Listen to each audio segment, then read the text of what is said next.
Hello. The day I married Mia, I thought I'd hit life's jackpot. She was everything to me. Beautiful, charismatic, and the kind of woman who could light up any room. I was 33, and she was 29, and we had built a life that most people envied. Our home, a sprawling house just outside the city, was something we both worked hard for. It was meant to be the foundation of our future together. I never thought I'd lose everything because of the two people I trusted the most. At first, nothing seemed out of the ordinary. I worked long hours as an IT consultant, which meant Mia had a lot of time to herself. She didn't work much. She didn't need to, thanks to my income, but she spent her time volunteering at local charities and social events. She loved having people over, and we often hosted dinner parties where everyone praised us for being the perfect couple. In hindsight, those were just cracks covered in wallpaper. The first sign came subtly.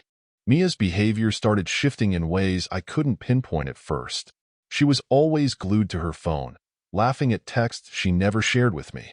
I didn't think much of it. Everyone's entitled to some privacy, right?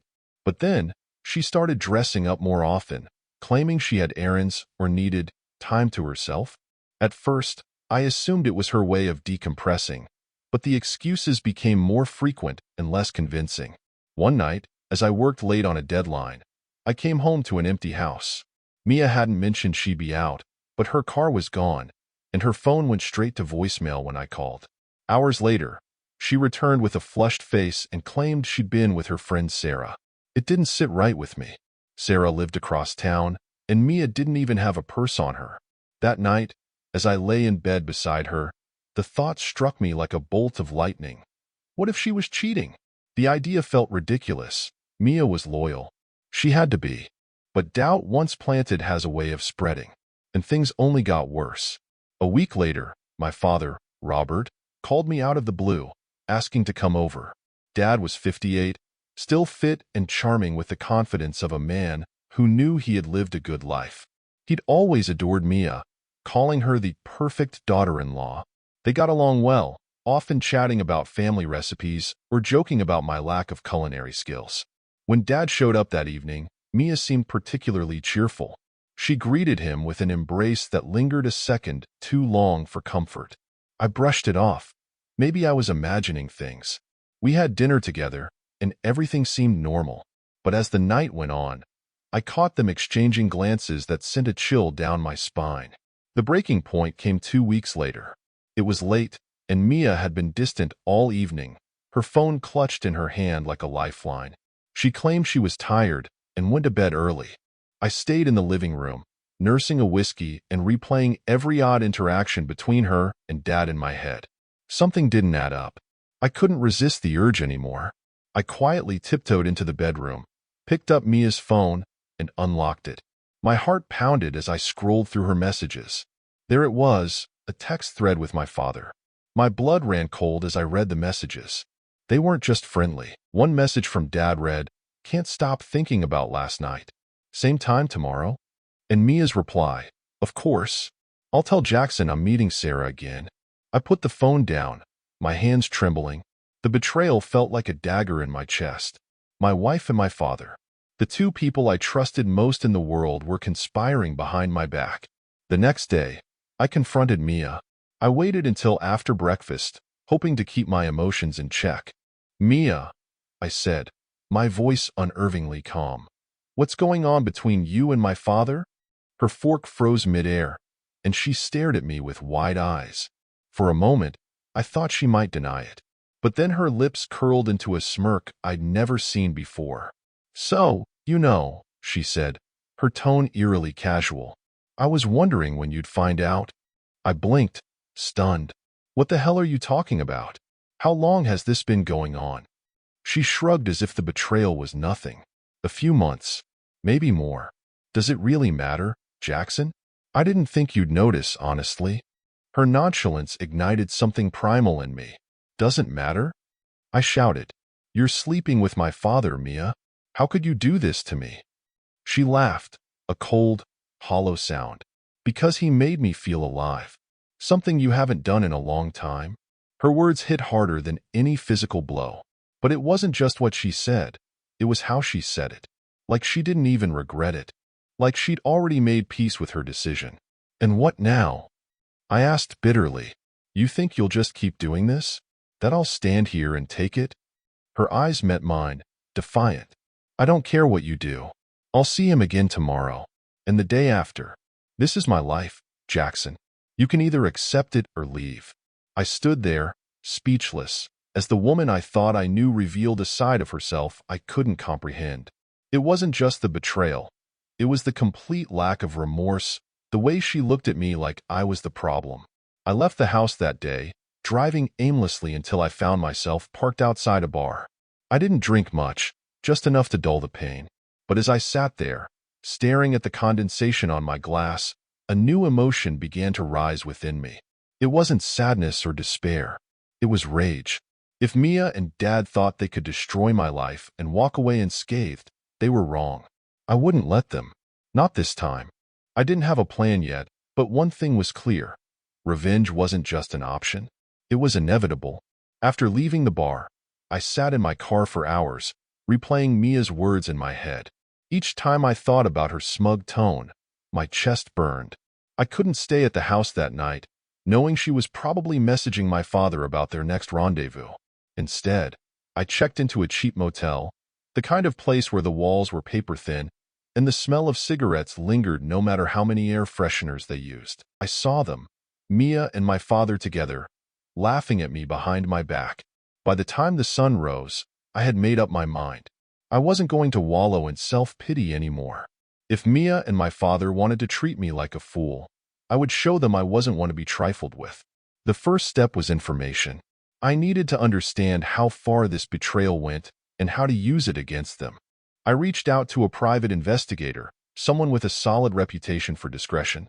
His name was Greg, and he didn't ask too many questions, just enough to understand the assignment. I gave him the basics: my wife, my father, and the need for undeniable proof. Are you sure you want to see this? Greg asked after taking down my details. Sometimes, knowing everything doesn't make it easier.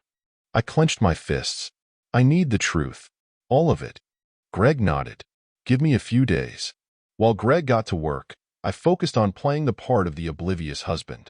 I returned home the next day to find Mia acting as if nothing had happened. She greeted me with a casual smile, not even bothering to hide her indifference anymore. You were out late, she said, sipping coffee at the kitchen counter. Work stuff? Yeah, I lied, sitting across from her. Just needed to clear my head. She smirked. Good. You seemed tense yesterday. Maybe some time alone is what you needed. The way she spoke to me, so condescending, so unapologetic, made my blood boil. But I forced myself to stay calm. Let her think she was winning. It would make what came next even sweeter. The updates from Greg came quickly. Within 2 days, he sent me the first batch of photos.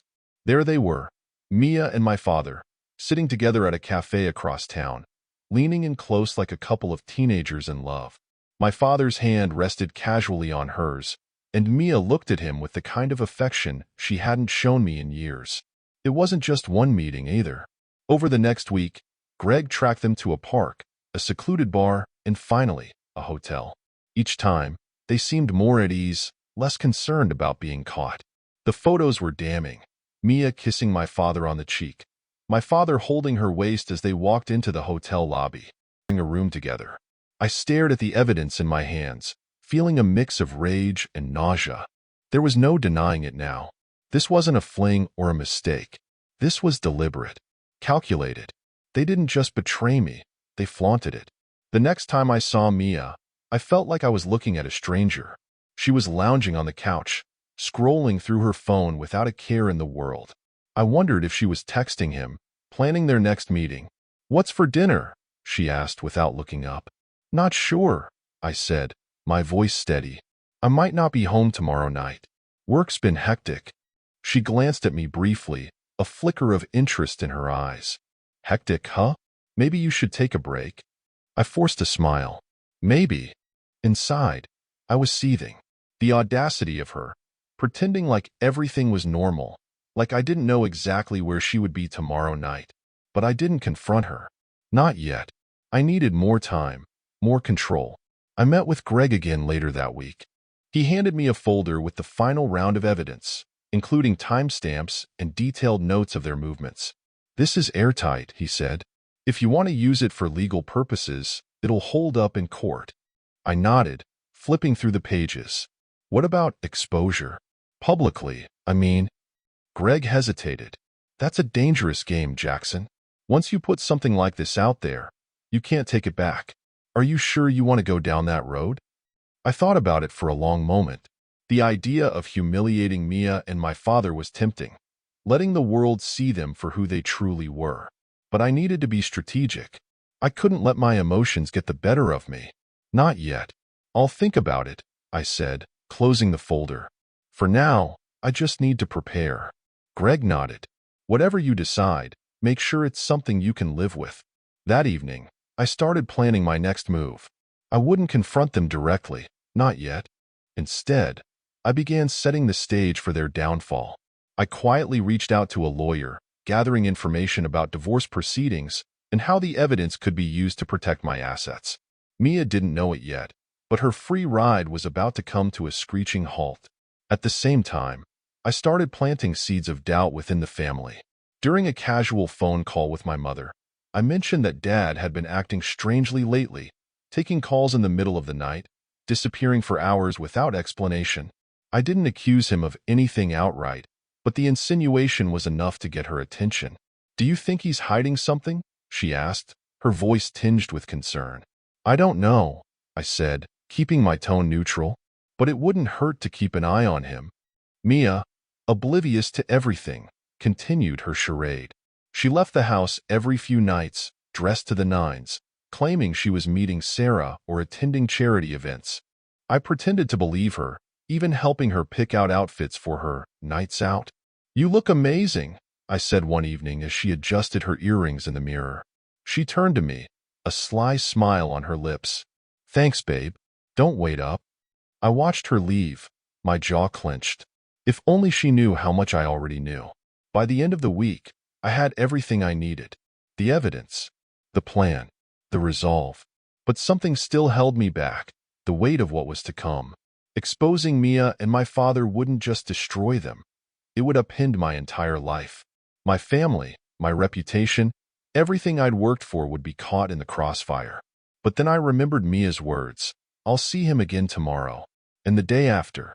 This is my life, Jackson." She made her choice. Now it was time for me to make mine. The night I decided to pull the trigger on my plan, Mia left the house dressed to impress. Her hair was perfectly styled, and her perfume hung in the air long after she walked out the door. I knew exactly where she was going, to see my father. And for once, I wasn't angry, I was calm. This was the night everything changed. I started with a message. Using an anonymous account, I sent an email to key members of Mia's charity board, attaching a selection of photos from Greg's investigation. Father together at a hotel, walking hand in hand. The caption I added was simple. "Is this the kind of person you want representing your organization?" Next, I forwarded the same photos to a few influential people in my father's social circle. His friends, his business partners, anyone who had an ounce of respect for him. I included a note. "This is who Robert really is. A man who betrays his own family."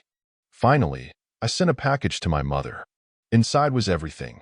Copies of the photos, screenshots of text messages, and a short letter explaining what had been happening. I didn't want her to hear it secondhand or through rumors. She deserved to know the truth. By the time Mia came home that night, the damage was already done. I was sitting in the living room, waiting for her, a folder of evidence on the coffee table in front of me. When she walked in, she froze, her smile faltering as she saw my expression. "What's this?" she asked, eyeing the folder like it might bite her. "Sit down," I said, my voice flat. She hesitated, but eventually sat across from me. I slid the folder toward her, watching as she opened it. Her face drained of color as she flipped through the photos and documents. "You've been spying on me?" she said. "I don't want to hear your excuses. The evidence speaks for itself." For a moment, she just sat there, staring at the floor. Then, to my astonishment, she started laughing, cold and bitter. "So, this is it? You're going to play the victim now?" Like you didn't drive me to this? Don't you dare, I said, my voice rising. Don't you dare try to blame me for your betrayal. She stood, her expression hardening. You think you're some saint, Jackson? You've been distant for years, more focused on your work than your marriage. Maybe if you'd paid more attention to me, I wouldn't have had to look elsewhere. Her words were like gasoline on a fire. Look elsewhere? With my father? How do you even justify that? I don't have to justify anything to you, she said, her voice venomous. You were never enough, Jackson. He was. The rage inside me boiled over. I grabbed the folder and threw it across the room, the papers scattering like fallen leaves. Get out, I said, pointing to the door. We're done. She didn't argue. She grabbed her bag and walked out, slamming the door behind her. The fallout was swift. The emails and photos spread like wildfire, leaving Mia and my father scrambling to control the damage. My mother called me the next day, her voice shaking with disbelief. Is it true? She asked. Did Robert really? Yes, I said bluntly. It's all true. She started crying, and for the first time, I felt a pang of guilt. She didn't deserve this, but neither did I. Mia's charity board held an emergency meeting to discuss the scandal. Within hours, she was asked to resign. Her spotless reputation, carefully curated over years, was in ruins. Meanwhile, my father faced backlash from his colleagues and friends. His business partners began pulling out of deals, unwilling to associate with someone embroiled in such a public disgrace. Mia tried to contact me multiple times, leaving voicemails that swung between anger and desperation. I ignored them all. My father, too, reached out, begging to meet and make things right. I didn't respond. There was nothing left to say. The divorce proceedings were brutal. Mia tried to play the victim in court, claiming I was emotionally neglectful and overly controlling. But the evidence Greg gathered painted a different picture.